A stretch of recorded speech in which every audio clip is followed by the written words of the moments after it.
Alright, I am going to do some interesting things. I'm going to update and upgrade the system. I'm going to look for the commands. It is the 4026. So clear.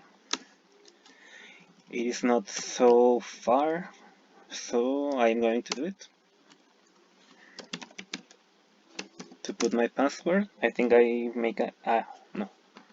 I thought that I made a mistake. Alright, I don't know what happened there, but because the command didn't work properly, so I'm going to copy this command, the sudo apt that we already know, and I am going to use sudo #i to enter as a root, and I'm going to paste the command, and it is working already. As we can see, it is doing more things than the previous time we used the command. So we just wait until the update and upgrade are completed.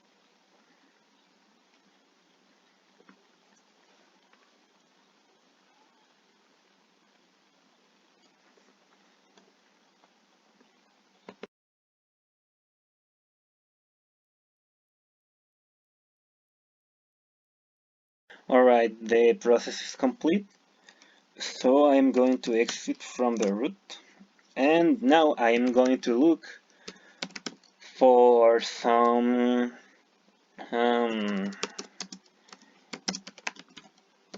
PHP extensions or packages or functions that we can look for install if we are going to work with PHP. So we can use this apt search PHP, and as we can see, it throws us a lot of results of different PHP extensions, packages, libraries, all kind of things. So we are going to clear the console, clear, and I am going to use some similar commands that will look as the same as the last command for PHP searches. This command is apt #cache search PHP. Oh, I wrote it wrong.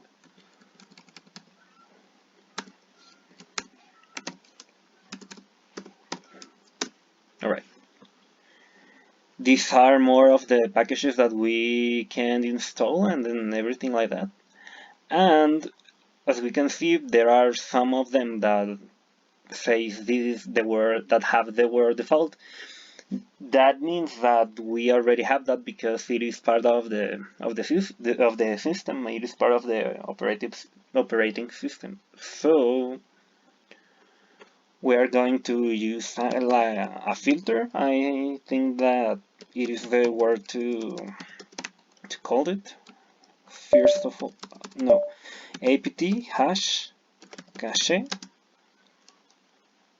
is almost as the same as the last command, but we are going to use this sign, and we are going to write PHP sign dollar, and we are going to close that sign.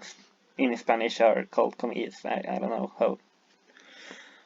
what is the English word.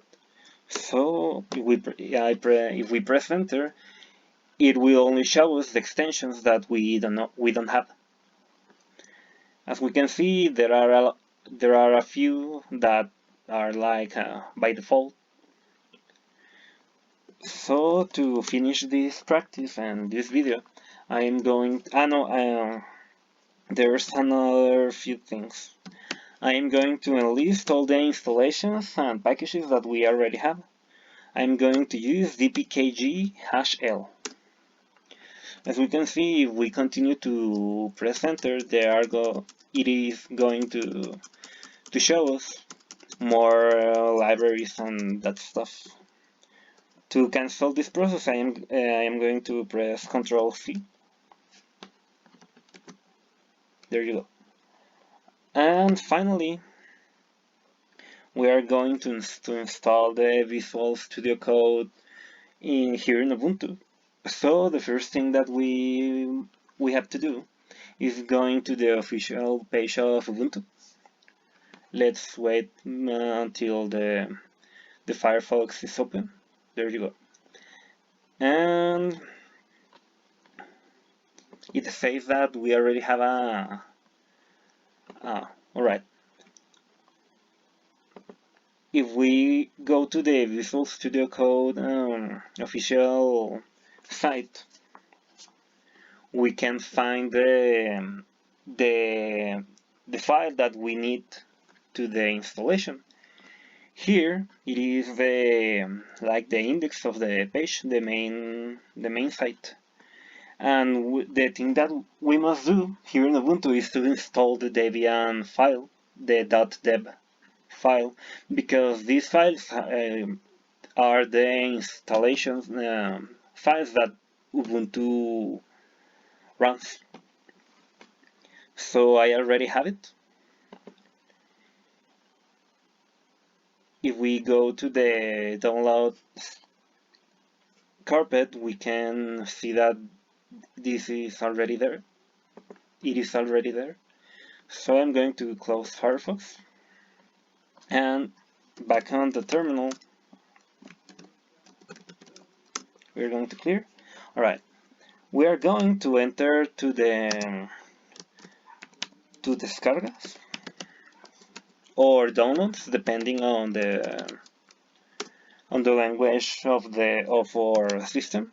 We are going to press ls to show us the name of the archive. Then for installing we are going to use sudo dpkg -i and the name of the file. We are going to copy it from here. Copy and paste. There you go. And the last thing that we should do is press enter. The installation will start immediately, and all the thing that we must do is to wait.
Well, as we can see, the installation is complete, and I think if we search for the program,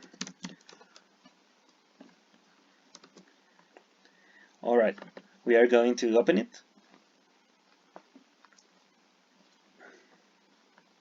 I'm going to close the file window,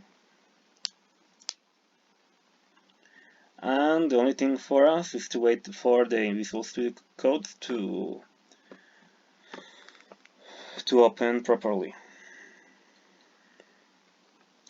Well, the thing here is that we can select all the installation things for the setup. We're going to use the dark color,